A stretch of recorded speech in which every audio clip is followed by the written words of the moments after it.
Yeah, we knew offensively we could get a lot of really good things happen for us. We thought we could get out in transition, and we were expecting a little different style from both teams. I mean, obviously Oklahoma Christian was a little more man-to-man, and Cameron was more zone-oriented. And offensively, from them, from a defensive perspective, we expected a few different things too. But overall, I thought we shared the ball really well. I believe in I think it was the Oklahoma Christian game where we had like 23 assists and 11 turnovers. So I was really, really pleased about that, to see how much we're sharing the ball. And then I think the next game we definitely had more assists and turnovers as well. Actually, I take that back.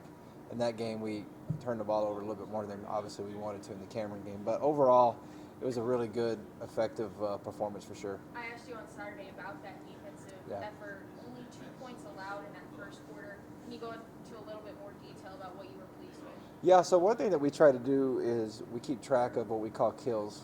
And what a kill is you get 3 stops in a row and that equals a kill. Well, we try to get 6 a game. Well, I believe in the first quarter against Cameron, I think we had 3 or 4 kills, one of the two. So, which means you had 9 to 12 straight stops, and I think we also had 2 shot clock violations that we forced them into in that first quarter. So, when you look back at it, the defensive performance it doesn't matter who you're playing, whether it's Cameron, Lubbock Christian, it doesn't matter. You can play that kind of defense, you're going to give yourself a chance to win a lot of games.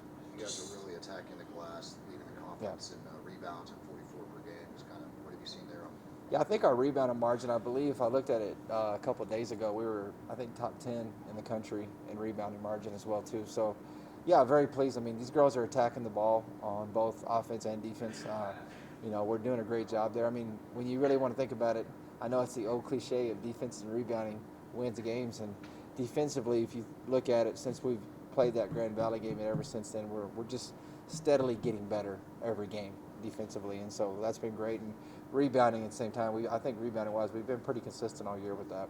You look up and down the stat sheet. I mean, nobody's scoring like 25 points a game. Everybody can move the ball, score the ball. Just you talk about how everybody's good on this team. How Yeah.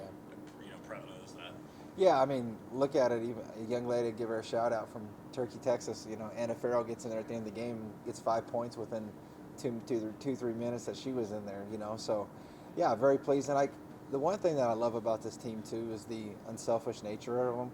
Because you look at that Cameron game, girl that was picked preseason player of the year, right?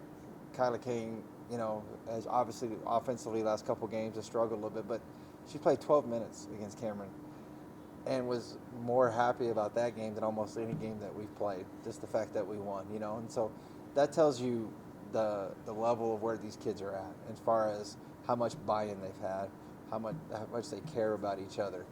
They don't care about stats. They don't care about that stuff. They just want to win. And fortunately for us, we've been able to do that lately. You have a deep bench. We saw that in the Cameron game. The girls that were able to come in, get those points, and keep that lead. How important is it to know that when you're in a situation like that where you're up 40 points or so, that you have girls that you can still rely on to finish out the game strong? Well, one of the things that I really stress hard is, the maturity of this team and where we want to be.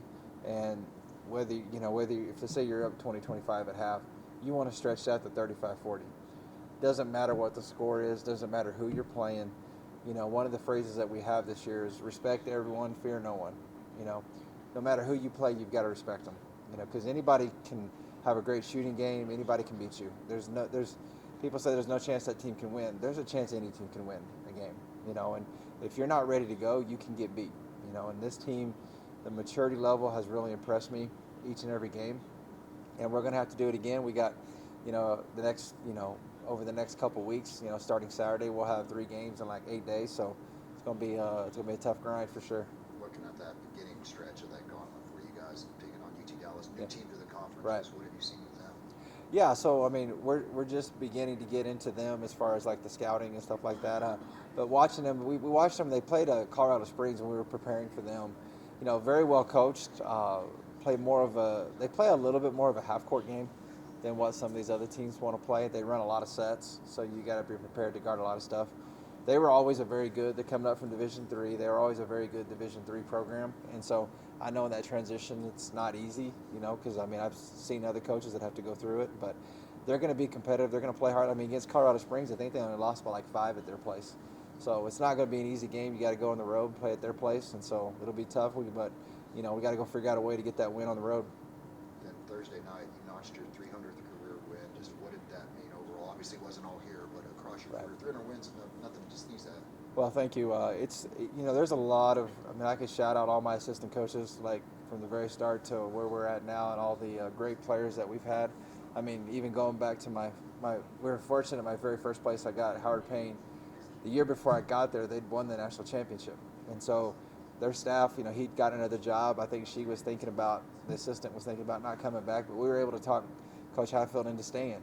And that really helped get my career going off in a great way, because she was great for the girls. She was very loyal to me. And so just to have that even from the very start to where now you got Will Sherman and Shauna Monreal, and then Dermot Jennings, who's down in North Texas, and Michaela Connor, who was here for me with a few years. I mean, you can just name off these coaches that I've been blessed to work with. I mean, they have a huge part in those 300 wins too.